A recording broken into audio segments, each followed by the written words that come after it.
views and opinions expressed in this program are those of the participants and do not necessarily reflect the views of BronxNet or the program underwriters. And hello, everyone, and welcome to the Social Justice Forums. I am Daren Jaime. If anybody asks the question, what is this show all about? We take a look at the inequities that a lot of people face.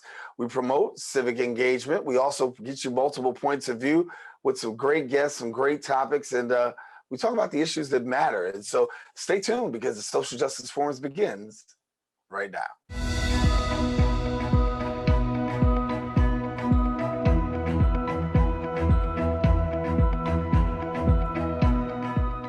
And welcome back. Well, since the outbreak of COVID-19, there has been a significant shortage of infant formulas nationwide, with baby formula increasingly hard to find on store shelves.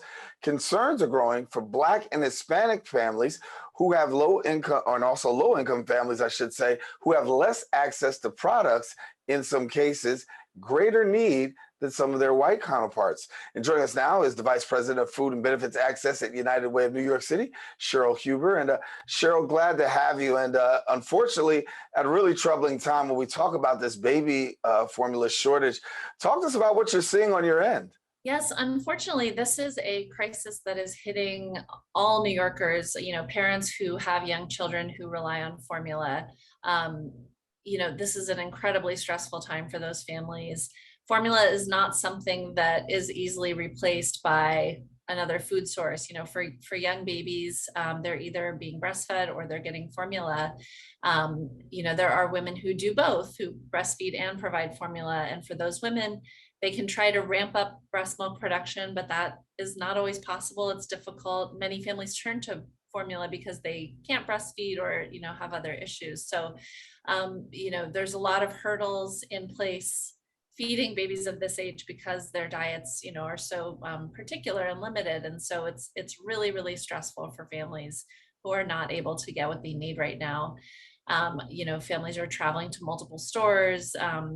This is something that might be easier for a family who has more resources, but for lower income families, this often is not possible. And for those who receive WIC benefits, it's very likely that they won't be able to find something that they can purchase using those benefits. What can you tell us about how this is really impacting our New York City community? Because in such a dense population as New York City, families, babies, parents trying to get their hands on this formula is really scarce. It is scarce and it's scary. When you are responsible for a young baby, all you want to do is be able to take care of that child and make sure that they're getting what they need. I think what we're seeing in particular is through the Emergency Food Network, this is, being able to access formula is already very difficult in a normal year, in the Emergency Food Network. So families who are visiting pantries, it's not a product that's regularly available because it is a little more expensive, it's more in demand, and pantries are really relying on donations from corporations or grocery stores who might have extra. But at a time like this, there is no extra. And, we've heard from many partners on the ground and larger partners like the Food Bank and City Harvest who just are not getting these products in, which makes it even more challenging for families that don't have income to be able to go out and purchase these items. Yeah, we hear a little bit about WIC and the work that goes on there, but unfortunately, WIC isn't covering all of these formulas. What can you tell us about why WIC is not doing this? Because some people say it's an easy, no-brainer call. Yeah, the WIC question is really interesting. And, I think something that's come to light during this crisis is the fact that, baby formula is a very highly regulated market and about 4 companies control 90% of that market. So it's very top heavy, it's not a monopoly, but it's close to that, where there's a high barrier to get in because it's a highly regulated product. It does need to be formulated so specifically to serve the needs of infants. So we'd love to see, more manufacturers able to get into this marketplace. Another thing that's come up, I think, in this conversation nationally is the fact that 50% of formula that's purchased in the United States is purchased through WIC benefits. So, for those who are less familiar, WIC is the Women, Infants, and Children program that provides pregnant women, nursing mothers, and children under 5 with the ability to get nutritious products. But it's a really prescriptive program. So like you're sort of limited in the kinds of things you can buy if you're on WIC benefits. You have to get the jar of peanut butter, and same with the WIC form with the infant formula. It's very typically a state will sign a contract with one formula producer, and they're guaranteed maybe a more affordable price and sufficient supply, but it also means that there's not a lot of options within that market. So if a state is contracted with a formula producer that is shut down because of a safety violation, then there's not going to be sufficient supply anymore in that area. Yeah, we heard from the president that he was first made aware of President Biden. He's first made aware of the WIC shortage, not the WIC shortage, but the baby formula shortage sometime in April.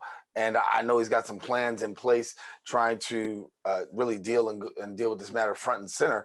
But what have we heard locally from government in terms of assistance in this plight?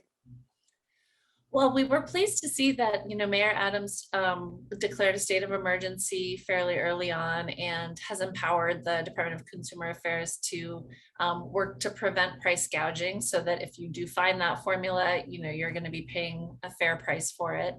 And New York State has been really promoting their communication channels through WIC, where you can call and find out where to get formula in your community. So I do think government has been trying to address this. I think a lot of the problems really are in that supply chain and the fact that there are so few producers. And so if one gets shut down, it really has a dramatic impact. But one thing we would love to see is just more support for folks to know if they qualify for programs like WIC, SNAP, these programs that can help families afford these sorts of products on a regular basis. Yeah, we have a food shortage. We've got a formula shortage. We've got a food insecurity that's going on in our community. I know that you're also working hands-on in terms of dealing with the food insecurity of New York City residents. Give us a little insight into what's going on with the work that you've got going on, and how are things going?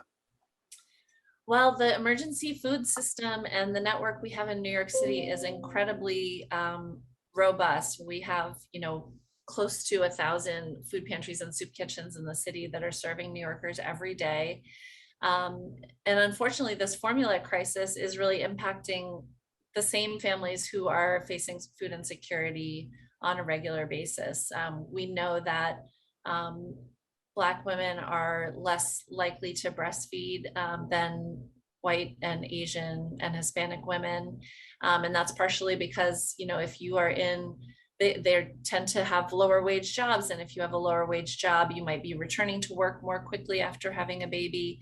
You might be allotted less or no ability to pump breast milk in the workplace.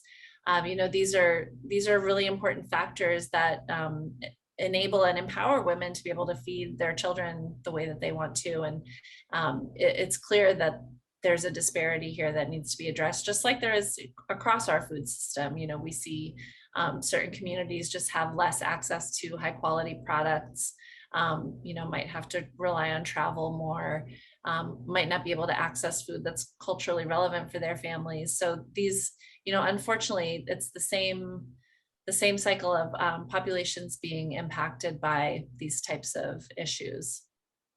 So for you, where does the work go from here? I mean, obviously, you got your hands full dealing with the food shortage, dealing with the baby formula shortage.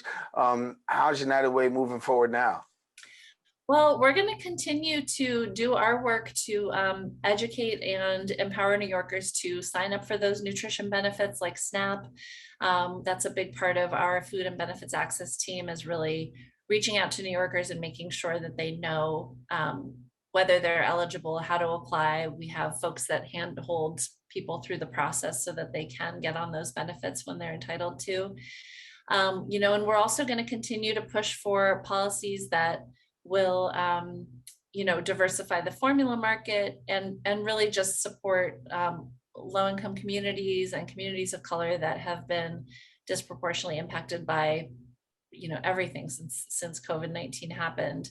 And we want to see, if there are emergency supplies of formula coming into New York City, we want to see a portion of those supplies funneled through to the emergency food network so that they can get to families who can't afford to buy those products and who might not be able to travel to every convenience store or drugstore in their neighborhood to access those products.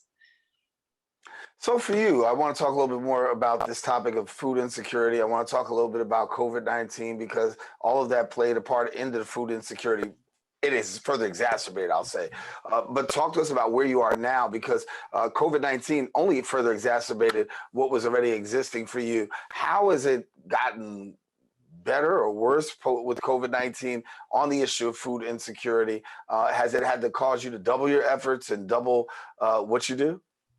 Well, we have certainly ramped up since COVID-19, ramped up the distributions that we do in terms of funding for emergency food partners who are feeding people every day. Food insecurity is still higher than it was in 2019. And, a huge part of it now is the fact that of rising food costs, food costs have gone up 10% between March of 2021 and March of 2022.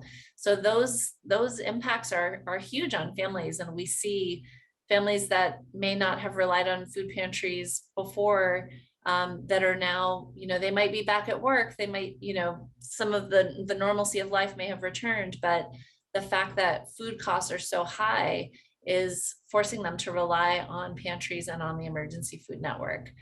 So we want to just continue to try to support those families so that they're getting, if they're coming to a pantry, that they're getting healthy food, they're getting nutritious options and fresh fruits and vegetables. And at the same time, we also make sure to support through the Nourish New York program. We're making sure that the food dollars that we spend are staying in New York State and really going to support New York farms and local distributors who are really promoting the regional economy and really helping to keep the dollar in New York. Yeah, it's really been a tough time, I think, for New Yorkers, and really, I think that as we're moving, we're getting better. We're getting better with this. So you're optimistic, particularly when we're talking about the baby formula shortage, that we'll probably see some good success in the short term. I am optimistic. I think, we've heard the Abbott plant that was shut down is back up and running. It's going to be a few weeks longer until that supply gets back into the market. But I think that just like any crisis, people really come together. We've heard a lot of wonderful stories about folks finding, supplies of formula, donating them to food pantries. We had a wonderful a pantry that we work with called Sisters with Purpose in the Bronx that benefited from a nice donation of formula and was able to distribute that throughout their community. So these are great, great short-term solutions. And I think that when crises like this happen, we have to learn from them. We have to take these points and use them in our advocacy strategies with city, state, and federal government. We have to make sure that this type of thing can't happen again. Everyone says, the richest country in the world, and, we're sort of not able to feed our most vulnerable New Yorkers, our most vulnerable Americans, are struggling to access the food that they need, and that's just unacceptable. Yeah. Are we seeing more and more seniors being impacted?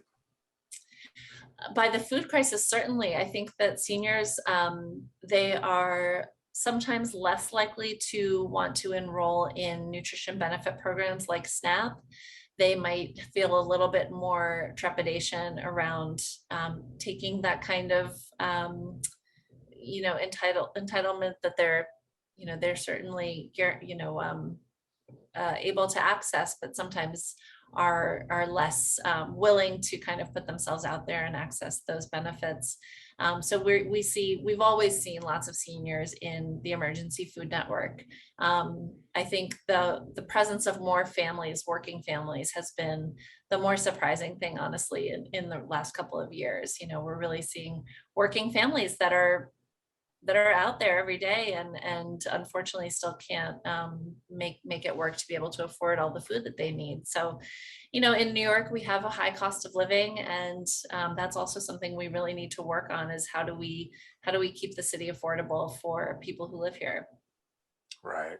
And I want to ask you before we wrap, how can people be able to assist in the work of the United Way? You do a great job of helping so many others, but how can the public actually help and assist you? Well, that's a wonderful question. We have lots of events and promotions and ways to get involved and donate on our website, which is unitedwaynyc.org. We also, we have a wonderful resource for those who might be in need of help or who are food insecure. We have a digital platform called Plentiful. The website is plentifulapp.com. And folks can actually download the app on their phone, and they can see where all the pantries are in their neighborhood. So it helps you locate a pantry. You can find out their open hours, and you can really access what you need right in your own neighborhood through that tool. Yeah. Well, I want to thank you so much for joining us and sharing. I think that a lot can be said for United Way in terms of trying to bridge the gap. We do have this baby formula shortage. We do have a food insecurity shortage, but we're grateful that we have organizations such as yourself that are really standing in the gap, trying to make things happen. And I know it's an uphill battle, but keep on fighting. Thanks a lot. Thank you so much, Daren. Have a great day. All righty, Kathy Huber, our guest here, and want to let you know that guess what? You can find out more as we continue to work here. And I'm sorry, I said Kathy, Cheryl, I'm sorry. Cheryl Huber, our guest here from the United Way. I want to thank her for sharing with us. Now, listen, if we want more information, don't forget to go visit the website. And until then, got to take a quick break. We'll be back with more. Thanks again so much, Cheryl.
We built a media network for you.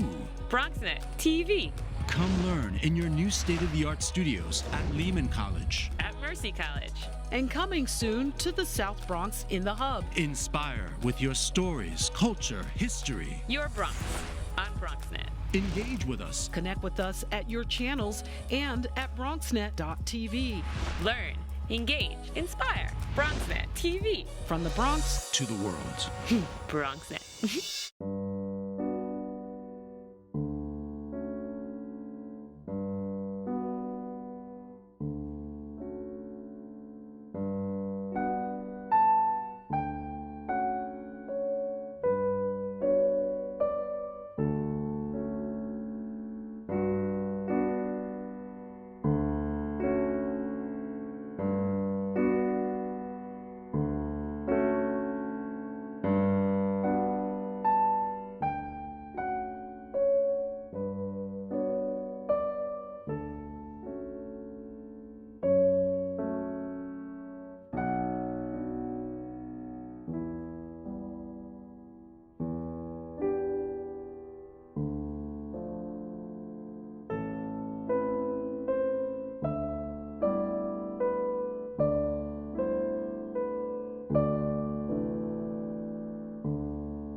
When taking public transportation, don't touch your phone.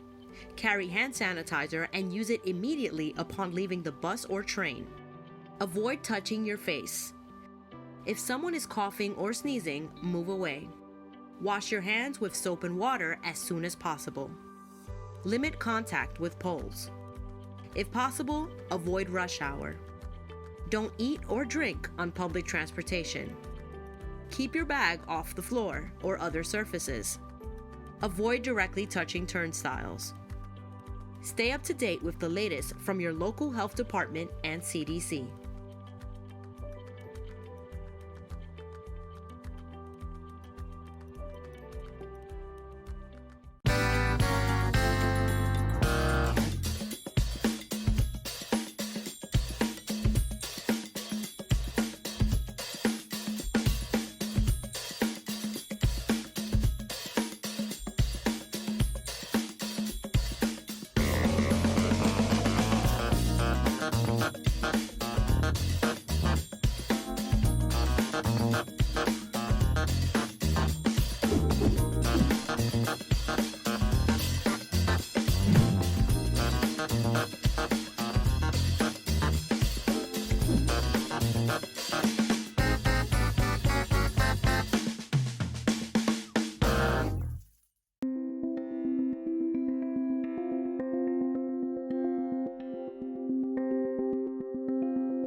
Welcome back. Black women in the United States experience poor maternal health outcomes, including disproportionately high rates of death related to pregnancy or childbirth. Now, both societal and health system factors contribute to high rates of poor health outcomes and maternal mortality for Black women, who are more likely to experience barriers to obtaining quality care and often face racial discrimination throughout their lives. We talked to the Senior Vice President of State Programs at Health First, Errol Pierre, and CEO of DetoxNow.com, Coach Jesse Thompson, who actually shared with us some insight. We'll go to that right now. Thank you for having us. Yes, absolutely. I'll start first with you, Errol. When we talk about health disparities, obviously in the African-American community, and we know that in communities of color, there always seems to be this lagging number when it comes to how we measure up against others in the area of health. I know it's a topic of discussion that you're not just talking about, but that you're handling head on. Absolutely, yes. So a lot of the reasons why we see some of these unequal health outcomes has a lot to do with our surrounding areas. So while 20% of someone's health outcome has to do with their access to a doctor, their access to a hospital, their insurance, 80% of the reason why they're either healthy or not has to do with extemporaneous things like where you live, your access to healthy foods, if your environment is safe, is there a place where you can have playgrounds where you can work out. And so what we're trying to do is remove those barriers that stop someone from being healthy. And so this expo exactly did that. We brought healthcare to the members. We brought screenings, we brought information, we brought it to the community so that they didn't have to search for it. Yeah. And so, Coach Jesse, talk to me a little bit about the work that you do. I know that you're empowering and the work that is going forward in helping people change.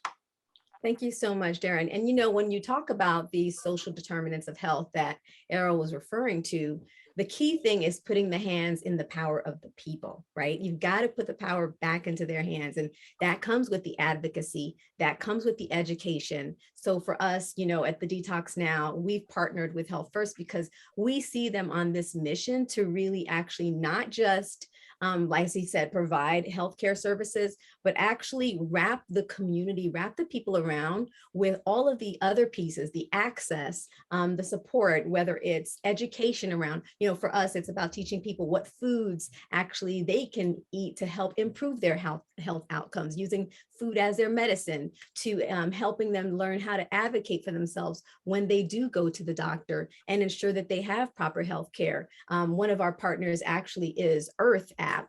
And what they do is they have a Yelp-like review that provides ratings and reviews of healthcare providers, hospitals, pediatricians, because when we look at the Black maternal health crisis, we, again, putting the hands back in the power in the hands of the people, we want them to know you can actually provide reviews and information on the care that you've received, and also look for services of people who are going to provide care in a way that you are valued and can have positive health outcomes. So yes, we are trying to change things on the outside, but we want to make sure we use the power that's in our hands by lifting our voices and using all the resources available to us. Can you share with us a little bit more in the area of postpartum depression? I know that's something that a lot of women of color really deal with. Sometimes it's not always talked about, but it's a very real issue that's being tackled and being dealt with. You know, that hits home for me because I personally battled fibroids for 14 years and infertility caused by those fibroids for 10 years. And as you can imagine, a 10-year journey to have one miracle baby. I actually did suffer from postpartum after that, and not really knowing that's what I was going through. I'm so excited that what we're doing is providing access to doulas and care workers who will actually name these things, as well as, of course, mental health care practitioners who will name these things and help women to feel the support that they need and access to the help that they need. Because, you know, like for instance, the fact that healthcare is being provided outside of, not just after birth, for a year after birth, right, as part of the overall way to end this, to reduce the Black maternal health crisis. That's because if they don't have support after the birth, that is where a lot of women are lost. So that's a really important thing that they're providing. Yeah. I want to talk, Errol, if you could share with me about COVID-19. It had a huge impact in the African-American community. Talk to us about how you see it playing out from your lens. Absolutely. We quickly saw the disproportionate impact of COVID on communities of color. So places like Elmhurst, Queens, places like the Bronx had exacerbating rates of one, COVID positive rates, and then two, an inability to get vaccinations. And so we were, and also disinformation. People were unsure about what vaccination to choose. So we were front and center in making sure that we would help people book an appointment. We had a phone line, people could call us. We would be the ones doing all the work to get their information, get them an appointment, and then share with them where to go. We actually had over 400 volunteers from Health First that volunteered at vaccination sites, because everyone needed a hand on how to get all these long lines shorter, and helping seniors get vaccinated. We were proud to even send people to people's homes to get vaccinated. We did educational campaigns to make people aware of the vaccinations, what's in it, and dispel any rumors or myths that it wasn't safe. It was a ton of work that we did in the community with our partners to make sure that the education was there. Now, once you're vaccinated, that's the one piece. The other piece is you have to continue to make sure that you're healthy, and you make sure that you take advantage of preventive care medicine. Because what we saw is people who had high rates of hypertension, diabetes, obesity, also had worse outcomes if they did get COVID. So just getting vaccinated is one tool in the toolbox to remaining healthy. The other tool is making sure that you're eating healthy, you're exercising, and you're keeping yourself healthy, and your family as well. Now we're just looking towards the impacts of what we call long COVID. And so these were people that potentially had COVID and they're still feeling symptoms. They still feel shortness of breath. They still don't feel like they were pre-pandemic. And we want them to get back to care. We want them to feel safe to book appointments so that we can make sure that we can manage those chronic conditions now over the long term. You guys have just had success with a recent event, but talk to me about your hope, your takeaway in the event, and what you wanted people to walk away with. Sure. So for me, we, like Coach Jesse said, we want to empower the consumer. and put education in their hands so they can make the right decisions. My hope, she mentioned postpartum depression. We piloted a program with Mount Sinai where we actually put caretakers in the homes of pregnant women. And we actually saw postpartum visits for Black and brown women be at the same rates as white women, which was an awesome study that we did a few years ago before pandemic, and we want to continue that. The other thing we want to do is make sure that people have their rights, they have choices. There's this concept called ethnic concordance, which means you can find a provider that looks like you, speaks like you, understands where you're from.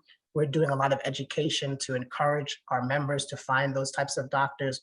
We are doing our best effort to make sure we contract with those doctors so that those choices are there. And so it's really post-COVID, getting back to healthcare and really thinking about yourself and taking an empowered approach. Yeah. Coach Jesse, we'll leave you with the final word as to what you want people to know going forward. Well, I want people to know that they're not alone, right? That's why we came into the community, but we weren't just there for a moment, right? Whether it's, accessing resources through our websites at thedetoxnow.com or Health First to get free food lists, to get access to all of the services that we have available for you. What we want you to know is that you have a tribe, that your future can be bright, and we're not here for the moment. We're here for the marathon. Coach Jesse, Errol, we want to thank you so much for being with us. Great information being shared. Of course, we will pass the information on. Our viewers had a chance to look at the lower thirds on the screen to be able to know the websites to be connected to, and hopefully somebody will take advantage of taking advantage, I should say, of the services that you guys provide. Thank you so much for being with us. Thank you. Thank you for having me. Well, we have to take a quick break. We'll be back with more right after this.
Welcome back to the show. Since its founding in 1974, the Association for Neighborhood and Housing Development has been helping to make the city's community development and grassroots neighborhood-based groups with comprehensive training and high-impact policy research. Now, the organization builds community power in order to create better laws and policies, protect tenants' rights, and also strengthen community neighborhoods. Joining us now is the Director of Organizing and Advocacy at the ANHD, Emily Goldstein. And Emily, thank you for joining us. Thank you so much for having me. Yeah, and so I gave a little bit of an intro into your organization. It was a little snippet, but for somebody who doesn't know, make us a little bit more familiar. Sure. So ANHD, as we use the acronym, everything is acronyms, stands for the Association for Neighborhood and Housing Development. We are a membership organization. We have about 80 or so members, all of whom are nonprofit organizations based in different neighborhoods throughout the 5 boroughs of New York City. Our members do a wide variety of work in their communities, everything from actually building and managing affordable housing to homeownership counseling to tenant organizing and community services to food distribution. ANHD's role is to work with our members, to support our members, to just sort of provide resources, technical assistance, and capacity building so that they can do their work always better and always stronger. And then B, to bring them together in order to identify cross-neighborhood issues where we can come together and advocate at the city, state, or federal level for changes to policy that will help to create a more equitable city. And so as we talk about what's going on in our city, a lot of concern right now about people who are actually being displaced and displacement and gentrification. From your lens, what are you seeing in regards to this area? I mean, it's a huge problem. It's not a new one, but it always takes on more nuance depending on the context that we're in. Cost of living, cost of housing in New York City is incredibly high.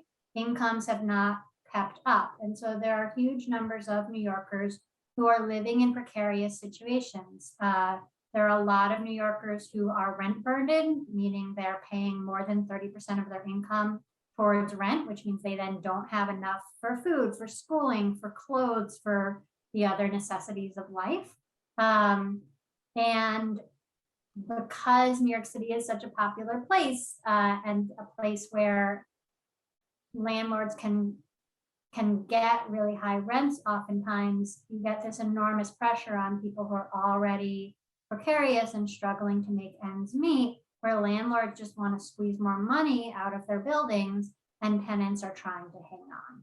And so what we see is a lot of pressure, often on, disproportionately affecting households of color and immigrant households, but generally for lower income New Yorkers in really all 5 boroughs in different sort of nuanced contexts, where people are really facing the situation of getting pushed out of their homes and are trying to hang on. When we talk about gentrification, obviously a lot of people are being pushed out of their homes. We've seen it happen so many times across the city. A lot of concern goes with these new developments, right? And they're asking the question, who are the new developments and this new construction really about? I had a conversation with somebody recently and we were talking about the Bronx and looking at the Bronx, and it's almost like a tale of 2 cities. And you see on one side burgeoning buildings and new construction. On the other side, you see dilapidated buildings and public housing. And it's a very real challenge. So how do you get your boots on the ground to be able to address these matters and try and bridge this gap? Yeah, it's a huge issue. I think the first thing is it's so important that we distinguish between housing and affordable housing. It's not actually all the same. And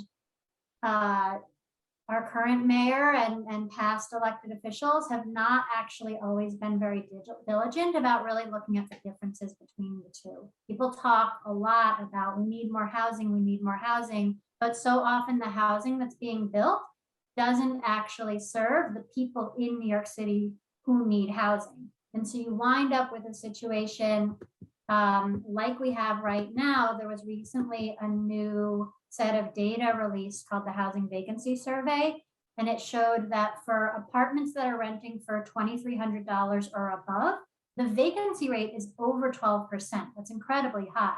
Meanwhile, for apartments that are renting for $900 or below, the vacancy rate is less than 1%. So you can see the disparity and see the mismatch, that there's so much being built, but it's not being built in a targeted way for the people who need it. And unfortunately, that even applies to housing that gets dubbed affordable. And I'm doing the little air quotes, because affordable doesn't actually have a technical meaning. We have to dig deeper and say affordable to whom, who are actually the families and who are actually the income levels that we're targeting in our affordable housing. Unfortunately, in programs like mandatory inclusionary housing, in some of the other commonly used programs in New York City that are developing even affordable housing, the income targeting is not reaching the lowest income New Yorkers, who are the people who are most at risk of displacement. And so you wind up in a situation where people already under pressure are then seeing new buildings, as you said, go up in their neighborhoods that are even being called affordable, but where no one in the community can actually access that resource. And it's an incredible disparity. Yeah, and I want to talk about this because we talk about how the city is actually changing, and part of that is development, but also we're also dealing with rezoning, and we're hearing a lot of questions about rezoning. I guess the big question is, with what we're hearing about rezoning, is it even necessary at this point? I mean, so zoning is a tool, and like a lot of tools, like it can be used for good or it can be used for evil or it can be used for all sorts of things. You know, we're talking about the Bronx, so a huge glaring example, obviously, under, you know, a few years ago was the Jerome Avenue rezoning, and that was a huge amount of territory in the Bronx, surrounded by mostly rent-stabilized housing, surrounded by communities that are low income for the most part, communities of immigrants, communities that are majority Black and brown, and where tenants were already experiencing some of the displacement pressures that I talked about. And the rezoning was to create more housing, but as I was just saying, this is a key example where the balance of housing that the zoning was designed to create didn't include apartments for the income levels of people who lived in that community. And so in and of itself, zoning just means the rules of what can be built. So zoning is not in and of itself a good thing or a bad thing. It's a question of how it's getting used.